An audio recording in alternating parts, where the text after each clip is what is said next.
당신은 지금 노화의 갈림길에 서 있습니다.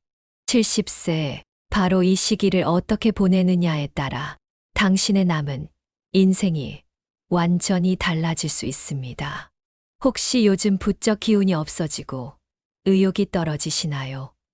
그렇다면 이 영상은 반드시 끝까지 시청하셔야 합니다. 오늘은 특별히 30년 이상 6천 명이 넘는 노인, 환자를 진료해 온 노년의학 최고 권위자의 충격적인 조언을 전해드리려고 합니다. 영상을 시작하기 전 건강한 노후를 함께 준비하고 싶으신 분들은 구독과 좋아요 버튼을 눌러주세요. 매주 노년의학 최신 연구와 전문가들의 조언을 한눈에 이해하기 쉽게 정리해드립니다. 오늘 여러분께 들려드릴 이야기의 주인공은 박영자 할머니입니다.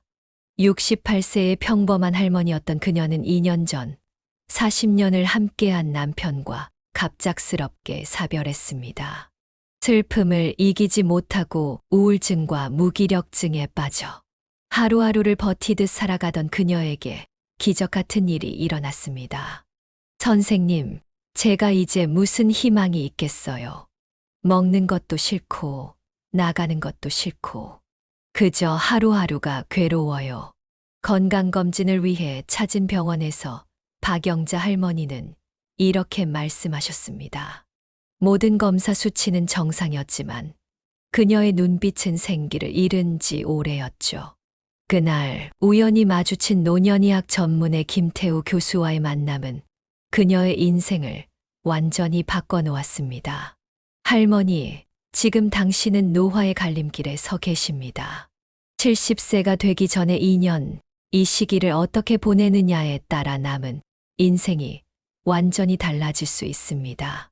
김태우 교수의 이 한마디는 박영자 할머니의 삶을 180도 바꿔놓았습니다. 그로부터 1년 후, 그녀는 완전히 다른 사람이 되어 있었습니다. 우울증은 사라졌고, 지역 노인복지관에서 제과제빵 강사로 활동하며 제2의 인생을 살고 계십니다. 도대체 무엇이 이런 기적 같은 변화를 만들어냈을까요? 오늘 이 영상에서는 노년의학 최고 권위자가 밝히는 단번에 늙지 않는 비법 3가지를 박영자 할머니의 실제 사례와 함께 상세히 알려드리도록 하겠습니다. 특히 오늘 알려드릴 내용은 기존의 상식을 완전히 뒤집는 충격적인 사실들입니다.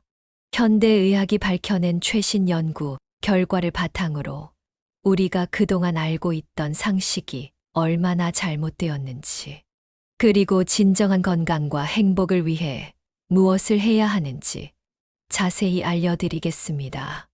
이 영상은 여러분의 노후를 바꿀 수 있는 가장 중요한 정보가 될 것입니다. 끝까지 시청하시면 분명 여러분의 삶에도 큰 변화가 찾아올 것입니다.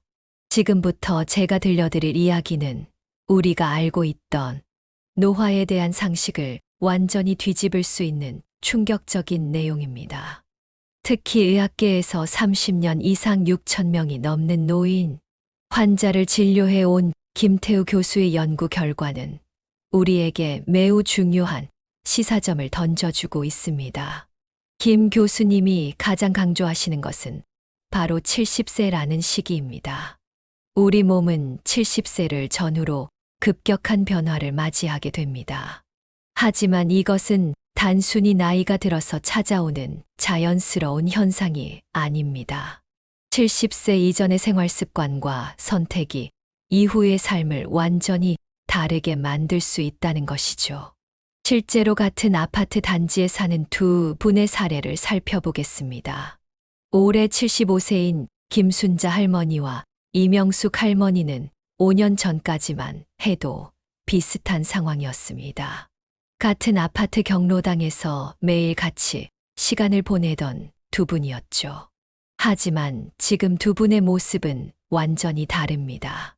김순자 할머니는 여전히 매주 3회 이상 복지관에서 요가 강사로 활동하고 계시며 주말에는 손주들과 함께 제과제빵을 하며 활기찬 생활을 이어가고 계십니다.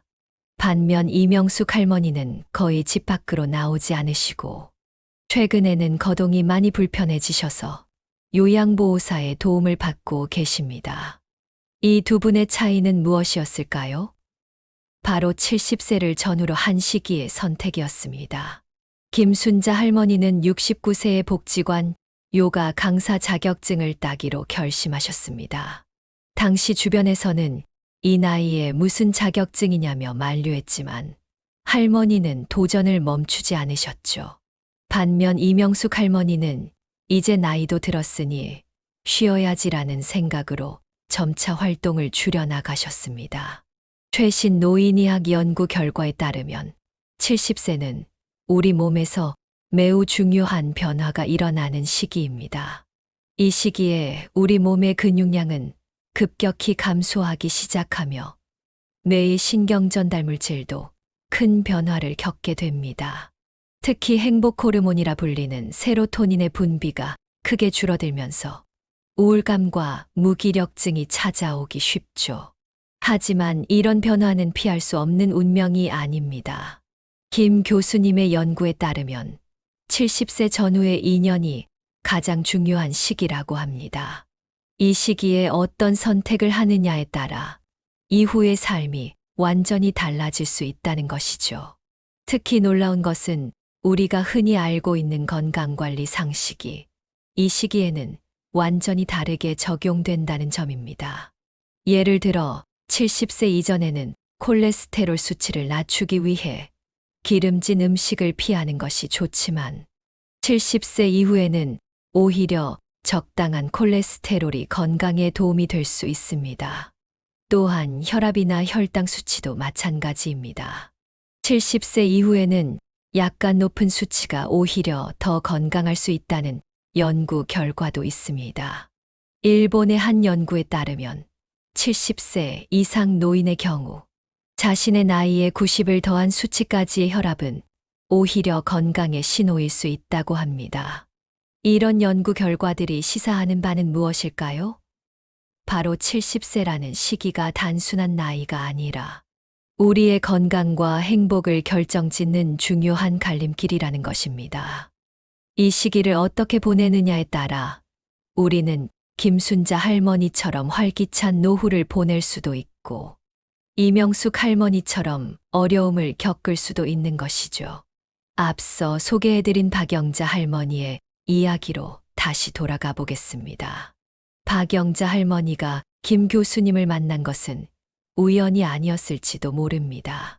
그 만남이 없었다면 지금쯤 그녀도 이명숙 할머니처럼 집에서 홀로 시간을 보내고 있었을지도 모르니까요. 여러분께 한 가지 질문을 드리고 싶습니다. 장수와 행복 둘 중 하나만 선택할 수 있다면 여러분은 어떤 것을 선택하시겠습니까? 많은 분들이 이 둘이 같은 의미라고 생각하실 텐데요. 과연 그럴까요? 김태우 교수님은 이 두 가지가 완전히 다른 개념이라고 말씀하십니다. 더 놀라운 것은 때로는 이 둘이 서로 반대되는 개념일 수도 있다는 점입니다. 이게 무슨 의미인지 실제 사례를 통해 자세히 살펴보겠습니다. 82세의 정민호 할아버지는 은퇴 전 대기업 임원이셨습니다. 평생 건강관리에 철저하셨고 은퇴 후에도 정기적인 건강검진과 약물 복용을 한 번도 거르지 않으셨죠. 그런데 최근 할아버지의 일기장이 발견되었습니다. 그 안에는 이런 내용이 적혀 있었습니다. 오늘도 아침 7시 기상, 혈압약, 당뇨약, 고지혈증약 복용, 저염식 현미밥에 채소만 먹었다. 산책 30분, 의사 선생님 말씀대로 술과 기름진 음식은 일체 금했다. 하지만 이렇게 살아서 뭐하나, 사는 게 사는 것 같지 않다. 반면 같은 아파트에 사시는 78세 박순철 할아버지의 생활은 어떨까요? 할아버지는 매일 아침 동네의 친구들과 만나 막걸리 한 잔을 즐기십니다. 점심에는 좋아하시는 삼겹살도 드시고 저녁에는 손주들과 치킨도 드시죠. 혈압이 조금 높고 당뇨 수치도 있지만 약은 먹지 않으십니다. 의사 선생님들은 박순철 할아버지의 생활을 매우 위험하다고 경고했습니다. 하지만 할아버지는 이렇게 말씀하십니다. 내가 좋아하는 걸 하면서 70살까지 살든 참아가면서 100살까지 사는 것이든 난 전자를 선택하겠네. 그런데 지금 벌써 80이 다 되어 가는구먼. 이것이 바로 장수와 행복이 다른 개념일 수 있다는 것을 보여주는 예시입니다. 장수를 위해서는 많은 것을 참고 절제해야 합니다. 먹고 싶은 것도 참아야 하고, 하고 싶은 것도 제한해야 하죠. 심지어는 본인의 의지와 상관없이 연명 치료를 받아야 할 수도 있습니다. 현대의학의 발전은 놀랍습니다. 결핵으로 인한 사망률은 크게 감소했고, 이로 인해 동양인의 평균 수명은 20년 이상 늘어났습니다. 암 치료 기술도 날로 발전하고 있죠. 하지만 이런 의학의 발전이 과연 우리의 삶을 더 행복하게 만들었을까요? 김 교수님은 충격적인 연구 결과를 보여주십니다. 평균 수명이 늘어난 만큼 오히려 우울증과 고독감을 호소하는 노인의 비율도 함께 증가했다는 것입니다. 특히 80세 이상 고령자 중 약물에 의존해 생명을 연장하고 있는 비율이 매우 높았습니다. 더 충격적인 것은 이런 약물 의존도가 70세를 전후로 급격히 증가한다는 점입니다. 다시 말해 70세 이전에 어떤 선택을 하느냐에 따라 남은 인생이 약물에 의존하는 장수가 될 수도 있고 행복한 노후가 될 수도 있다는 것이죠. 그렇다면 이것이 우리에게 주는 교훈은 무엇일까요? 건강관리를 포기하고 마음대로 살아야 한다는 뜻일까요? 절대 그렇지 않습니다. 김 교수님은 70세 이전이라면 장수와 행복, 이 두 가지를 모두 잡을 수 있다고 말씀하십니다. 앞서 소개해드린 박영자 할머니의 사례가 바로 그것을 증명합니다. 할머니는 우울증을 겪으면서도 약물 치료를 선택하지 않았습니다. 대신 제과제빵이라는 새로운 도전을 통해 자연스럽게 세로토닌 수치를 높이는 데 성공하셨죠. 건강검진 수치도 더 좋아지셨답니다. 이제 우리는 선택의 기로에 서 있습니다. 단순히 오래 사는 것이 목표가 되어서는 안 됩니다. 어떻게 하면 건강하고 행복하게 살 수 있을지 그 방법을 찾아야 할 때입니다. 특히 70세를 앞두고 계신 분들이라면 지금이 바로 그 선택을 해야 할 때입니다. 지금부터 노화를 늦추는 3가지 비결 중 첫 번째를 알려드리겠습니다. 바로 의미 있는 활동입니다. 그런데 여기서 주의하실 점이 있습니다. 단순한 운동이나 취미 활동이 아닌 진정한 의미가 있는 활동이어야 한다는 것이죠. 이것이 왜 중요한지 일본 나가노현의 놀라운 연구 결과를 통해 살펴보겠습니다. 나가노현은 1975년만 해도 일본에서 평균 수명이 가장 낮은 지역 중 하나였습니다. 그런데 2010년 조사에서는 남녀 모두 평균 수명 1위를 기록했습니다. 더 놀라운 것은 노인 의료비가 전국에서 가장 낮았다는 점입니다. 처음에 학자들은 이런 변화의 이유를 찾기 위해 나가노현의 식습관과 생활환경을 연구했습니다. 메뚜기나 벌집 등 단백질이 풍부한 곤충을 먹는 식습관 때문일 거라고 추측했죠. 또는 산간 지역이라 자연스럽게 운동량이 많아서일 거라고 생각했습니다. 하지만 이런 추측들은 모두 틀렸습니다. 교통이 발달하고 식생활이 현대화되면서 이런 특징들은 모두 사라졌는데도 나가노현 주민들의 건강 수준은 계속해서 높았기 때문입니다. 결정적인 비결은 다른 곳에 있었습니다. 바로 고령자 취업률이었죠. 나가노현은 1970년대부터 전통산업을 활성화하면서 노인들이 일할 수 있는 자리를 꾸준히 만들어 왔습니다.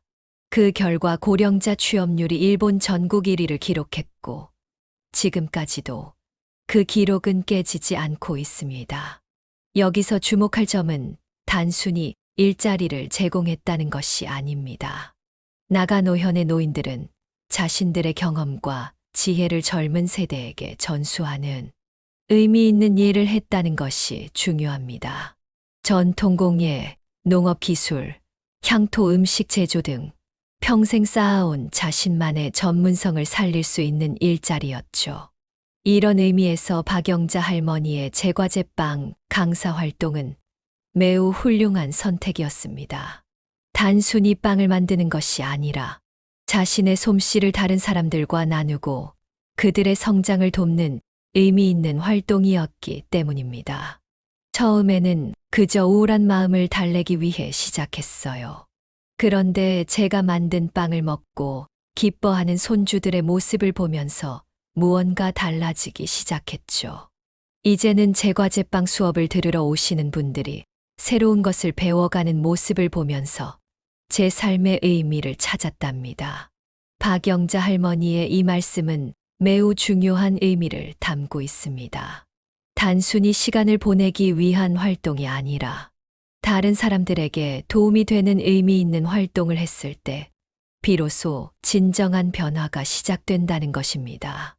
많은 분들이 은퇴 후에 등산이나 게이트볼 같은 취미 활동을 시작하십니다. 물론 이런 활동도 건강에 도움이 됩니다.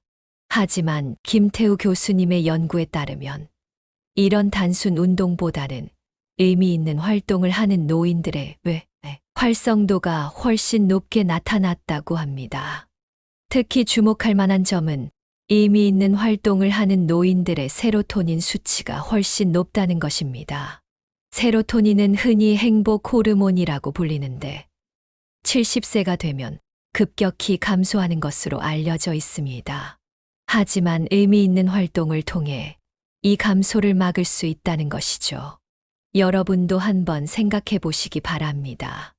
지금까지 살아오면서 쌓은 경험과 지혜를 어떻게 의미 있게 활용할 수 있을까요? 꼭 제과제빵이 아니어도 좋습니다. 여러분만의 특별한 경험이나 지식을 다른 사람과 나눌 수 있는 방법을 찾아보세요. 이것이 바로 노화를 늦추는 첫 번째 비결입니다. 단순한 운동이나 취미가 아닌 진정한 의미가 있는 활동을 찾는 것. 그리고 그 활동을 통해 다른 사람들과 소통하고 성장하는 것. 이것이야말로 건강하고 행복한 노후의 첫걸음이 될 것입니다. 이제 노화를 늦추는 두 번째 비결을 알려드리겠습니다. 바로 세로토닌 관리입니다. 세로토닌이라고 하면 어렵게 느끼실 수 있는데요. 쉽게 말해 행복 호르몬이라고 생각하시면 됩니다. 박영자 할머니의 이야기로 돌아가 보겠습니다. 할머니가 처음 병원을 찾았을 때 모든 검사 수치는 정상이었습니다. 하지만 의욕이 없고 무기력하고 우울한 증상을 보이셨죠. 김태우 교수님은 이런 증상의 원인이 세로토닌 부족이라고 진단하셨습니다. 특히 70대에 들어서면 세로토닌 수치가 급격히 감소하는데 이것이 바로 많은 노인분들이 겪는 우울증과 무기력증의 주된 원인입니다. 아무리 건강검진 수치가 좋아도 세로토닌이 부족하면 삶의 질이 크게 떨어질 수 있습니다. 그렇다면 세로토닌 수치를 높이려면 어떻게 해야 할까요? 놀랍게도 그 방법은 우리가 알고 있던 상식과는 매우 다릅니다. 김 교수님은 특히 두 가지를 강조하십니다. 첫 번째는 단백질 섭취입니다. 특히 놀라운 것은 나이가 들수록 오히려 고기를 더 많이 먹어야 한다는 점입니다. 이것은 우리가 알고 있던 상식과는 정반대의 이야기죠. 선생님, 그래도 나이 들면 기름진 음식은 피해야 하는 거 아닌가요? 박영자 할머니의 이 질문에 김 교수님은 이렇게 답하셨습니다. 할머니, 세로토닌의 원료가 되는 트립토판이라는 성분이 가장 많은 식품이 바로 고기입니다. 초고도 비만이 아니라면 나이 들수록 오히려 고기를 더 많이 드셔야 해요. 실제로 박영자 할머니는 이 조언을 따르면서 큰 변화를 경험하셨습니다. 처음에는 반신반의했어요. 평생 들어온 이야기와 너무 달랐거든요. 하지만 일주일에 3번 정도 고기를 먹기 시작하면서 몸도 마음도 달라지는 걸 느꼈어요. 특히 아침에 일어날 때 느끼는 활력이 달라졌죠. 두 번째는 햇빛입니다. 세로토닌은 빛을 받으면 활발하게 생성됩니다. 그래서 우울증 치료에도 광선 요법이 사용되죠. 하지만 많은 노인분들이 집에만 계시면서 충분한 햇빛을 받지 못하고 계십니다.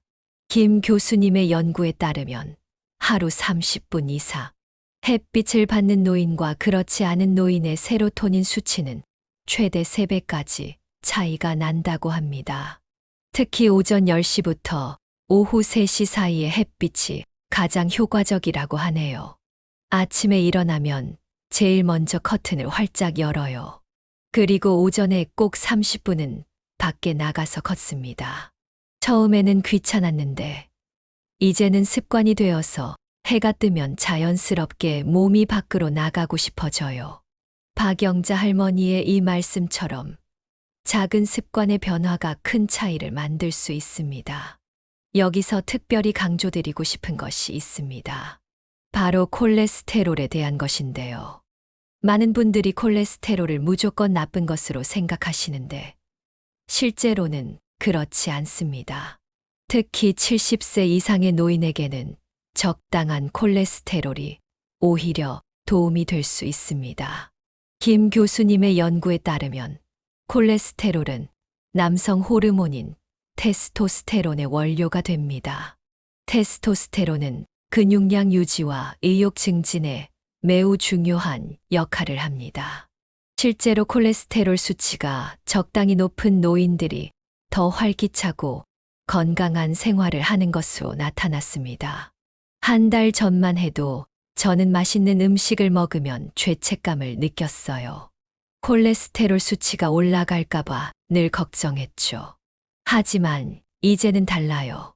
적당히 먹고 싶은 것을 먹으면서도 오히려 더 건강해진 것 같아요.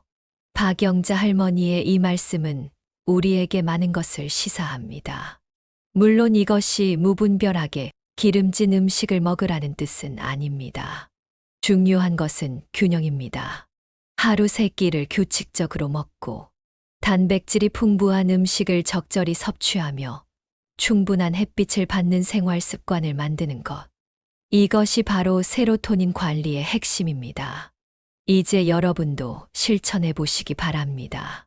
오늘 점심에는 평소보다 조금 더 단백질이 풍부한 음식을 드셔보는 건 어떨까요? 그리고 식사 후에는 잠깐이라도 밖에 나가 햇빛을 받으며 걸어보세요. 이런 작은 변화들이 모여 여러분의 세로토닌 수치를 높여줄 것입니다. 이제 노화를 늦추는 마지막 비결을 말씀드리겠습니다. 바로 사회적 관계입니다. 어쩌면 가장 중요하면서도 현대 사회에서 가장 놓치기 쉬운 부분일 수 있습니다. 박영자 할머니의 이야기로 다시 돌아가 보겠습니다. 남편과 사별 후 할머니가 가장 힘들어했던 것은 무엇이었을까요? 바로 외로움이었습니다. 하루 종일 집에서 혼자 계시면서 대화할 상대도 없고 마음을 나눌 사람도 없었죠. 텔레비전만 틀어놓고 하루 종일 혼자 있었어요. 가끔 둘째 딸이 전화를 해도 할 말이 없더라고요. 하는 일도 없고 만나는 사람도 없으니까요. 그러다 보니 점점 더 우울해지고 밖에 나가는 것조차 두려워졌어요. 김태우 교수님의 연구 결과는 충격적입니다. 혼자 사는 노인과 가족이나 친구들과 정기적으로 교류하는 노인의 뇌 활성도를 비교했더니 그 차이가 최대 40%까지 났다고 합니다. 특히 언어 능력과 기억력에서 큰 차이를 보였죠. 더 놀라운 것은 면역력의 차이였습니다. 활발한 사회적 관계를 유지하는 노인들의 면역력이 평균 30% 이상 높게 나타났습니다. 이는 감기나 독감 같은 질병에 더 잘 저항할 수 있다는 것을 의미합니다. 하지만 여기서 중요한 점이 있습니다. 단순히 사람들과 만나는 것만으로는 부족합니다. 의미 있는 관계, 특히 세대 간의 소통이 매우 중요하다는 것이죠. 박영자 할머니가 제과제빵 강사가 되고 나서 가장 큰 변화가 있었던 것은 바로 이 부분이었습니다. 처음에는 젊은 수강생들과 이야기하는 게 어색했어요. 세대 차이도 느껴지고요. 하지만 제가 알려주는 것을 열심히 배우려는 모습을 보면서 저도 모르게 힘이 나더라고요. 특히 그들의 인생 고민을 들어주고 조언해 줄 때면 제 인생의 경험이 헛되지 않았다는 생각이 들었죠. 이것이 바로 진정한 세대 간 소통의 힘입니다. 젊은 세대는 노인들의 경험과 지혜를 배우고 노인들은 젊은이들의 에너지와 새로운 시각을 접하면서 서로가 성장하는 것이죠. 하지만 많은 분들이 이렇게 물으실 수 있습니다. 나는 특별한 기술도 없고 가르칠 만한 것도 없는데 어떻게 해야 하나요? 여기서 다시 한번 나가노현의 사례를 보겠습니다. 나가노현에서는 특별한 기술이 없는 노인들도 다양한 방식으로 사회 활동에 참여하고 있습니다.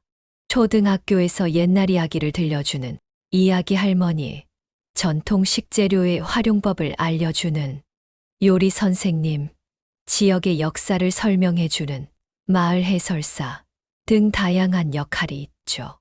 나는 특별한 것 없는 평범한 주부였어요.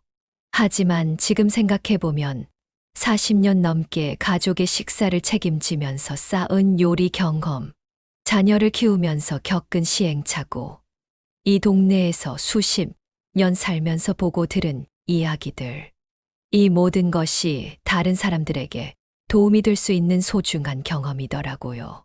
박영자 할머니의 이 말씀은 우리 모두에게 해당됩니다. 우리 각자가 살아오면서 쌓은 경험과 지혜는 분명 누군가에게 도움이 될 수 있습니다. 중요한 것은 그것을 나눌 수 있는 용기와 기회를 찾는 것이죠. 특히 요즘처럼 핵가족화가 심화되고 세대 간 단절이 깊어지는 시대에는 더욱 그렇습니다. 젊은 세대는 노인들의 경험에서 배울 것이 많고 노인들은 젊은이들과의 소통을 통해 새로운 활력을 얻을 수 있습니다. 여러분도 지금 당장 시작해 보세요. 가까운 노인복지관이나 주민센터에 가보세요. 거창한 것을 시작할 필요는 없습니다. 처음에는 수강생으로 참여하다가 차츰 자신만의 재능을 나눌 수 있는 방법을 찾아보는 것도 좋습니다. 처음에는 망설였어요. 내가 과연 할 수 있을까? 하고요. 하지만 시작하고 보니 제가 가진 것들이 생각보다 훨씬 더 가치 있다는 걸 알게 됐어요. 무엇보다 다른 사람들과 함께 있다는 것만으로도 행복해졌죠. 이제는 아침에 일어나면 제일 먼저 오늘 만날 사람들 생각에 설렙니다. 지금까지 노화를 늦추는 3가지 핵심 비결에 대해 알아보았습니다. 이제는 이것을 어떻게 실천할 수 있는지 구체적인 행동 지침을 알려드리도록 하겠습니다. 먼저 박영자 할머니의 하루 일과를 살펴보겠습니다. 지금 할머니는 어떤 생활을 하고 계실까요? 아침 6시면 자연스럽게 일어나요. 제일 먼저 커튼을 활짝 열어서 아침 햇살을 맞이합니다. 7시에 가벼운 스트레칭을 하고 8시에는 단백질이 풍부한 아침 식사를 꼭 챙겨 먹어요. 달걀, 두부, 생선 등을 번갈아가며 먹죠. 9시부터 11시까지는 복지관에서 제과제빵 수업을 하고 점심은 수강생들과 함께 먹으며 이야기를 나눕니다. 이처럼 규칙적인 생활이 매우 중요합니다. 하지만 처음부터 이렇게 하기는 쉽지 않죠. 그래서 준비했습니다. 단계별 실천 전략, 황금빛 노후 프로젝트입니다. 1단계는 생활 리듬 만들기입니다. 처음에는 무리하지 마세요. 할머니도 처음에는 아침 8시 기상으로 시작했다고 합니다. 중요한 것은 일정한 시간에 일어나는 습관을 만드는 것입니다. 기상 직후 커튼을 열고 10분간 창가에 서서 햇빛을 받는 것만으로도 세로토닌 분비가 촉진됩니다. 2단계는 식단 개선입니다. 여기서 주의하실 점이 있습니다. 갑자기 식단을 크게 바꾸려고 하면 오히려 역효과가 날 수 있어요. 처음에는 하루 한 끼, 그것도 점심 식사에서부터 시작하세요. 일주일에 3번은 반드시 단백질이 풍부한 음식을 드시는 겁니다. 처음에는 고기를 먹으면 속이 불편했어요. 평생 채식 위주로 살아왔거든요. 그래서 시작은 달걀부터 했어요. 그 다음 생선, 그리고 천천히 고기의 양을 늘려갔죠. 지금은 일주일에 3번은 꼭 고기를 먹어요. 특히 수강생들과 함께 먹는 삼겹살은 제 활력소가 되었답니다. 3단계는 의미 있는 활동 찾기입니다. 처음부터 거창한 것을 찾으려고 하지 마세요. 우선 가까운 노인복지관이나 주민센터의 프로그램부터 살펴보세요. 처음에는 수강생으로 참여하면서 자신이 잘할 수 있는 것이 무엇인지 찾아보는 거죠. 제과제빵 강사가 되기 전에 저는 3개월 동안 수강생으로 참여했어요. 그러다 어느 날 옆자리 수강생이 제가 만든 빵을 먹고는 할머니, 선생님보다 더 잘 만드시는데요? 라고 하더라고요. 그때 처음으로 나도 뭔가를 가르칠 수 있겠구나 하는 자신감이 생겼죠. 4단계는 관계 확장하기입니다. 가장 중요한 것은 세대 간 소통입니다. 하지만 이것도 갑자기 하기는 어렵죠. 우선 같은 세대의 친구들부터 시작하세요. 복지관에 같은 수업을 듣는 분들과 점심 식사를 함께 하는 것부터 시작하면 좋습니다. 처음에는 말도 없이 밥만 먹다 가곤 했어요. 그러다 옆자리 할머니가 손주 얘기를 하시길래 저도 제 손주 얘기를 했죠. 그게 시작이었어요. 이제는 점심시간이 기다려질 정도로 즐거운 시간이 되었답니다. 5단계는 가족 관계 개선입니다. 많은 분들이 자녀들과의 관계에서 어려움을 겪고 계신데요. 여기서도 순서가 중요합니다. 먼저 자신의 변화된 모습을 보여주세요. 그리고 자녀들의 바쁜 일상을 이해하면서 작은 것부터 시작하세요. 예전에는 둘째 딸에게 왜 자주 안 오니? 라며 불평했어요. 이제는 제가 먼저 문자를 보내요. 오늘 복지관에서 이런 일이 있었다. 내가 만든 빵을 사람들이 맛있다고 했다. 이런 식으로요. 그러다 보니 딸이 오히려 더 자주 연락을 하더라고요. 마지막으로 가장 중요한 것은 기록하기입니다. 매일 저녁, 그날 있었던 일을 간단하게라도 메모해 보세요. 처음에는 한 줄이라도 좋습니다. 이것이 쌓이면 여러분의 변화가 눈에 보이게 될 것입니다. 일기를 쓰면서 가장 좋았던 건 제 삶의 변화를 직접 확인할 수 있다는 거예요. 1년 전 일기를 보면 우울하고 무기력한 내용뿐이었는데 지금은 매일매일 새로운 이야기로 가득하답니다. 이 모든 과정에서 꼭 기억하셔야 할 것이 있습니다. 바로 속도입니다. 너무 빨리 변화하려고 하지 마세요. 천천히 하지만 꾸준히 하는 것이 비결입니다. 작은 변화들이 모여서 결국 큰 변화를 만들어낼 것입니다. 지금까지 노화의 갈림길인 70세를 건강하게 보내는 3가지 비결에 대해 알아보았습니다. 다시 한번 정리해드리면, 첫째는 의미 있는 활동을 통한 뇌 활성화, 둘째는 세로토닌 관리를 통한 활력 증진, 셋째는 사회적 관계를 통한 삶의 의미 찾기였습니다. 영상의 시작에서 보셨던 박영자 할머니는 지금 완전히 다른 삶을 살고 계십니다. 우울증은 자취를 감췄고 매일 아침이 기다려질 만큼 활기찬 생활을 이어가고 계시죠. 특히 복지관 제과제빵 수업에는 대기자가 늘어날 정도로 인기 강사가 되셨답니다. 1년 전만 해도 이런 변화를 상상도 못했어요. 하루하루가 너무 길고 외롭고 힘들었거든요. 하지만 지금은 달라요. 아침에 일어나면 제일 먼저 오늘 만날 사람들 생각에 설렙니다. 수업에서 제가 만든 빵을 맛있게 드시는 분들을 보면 그저 행복해요.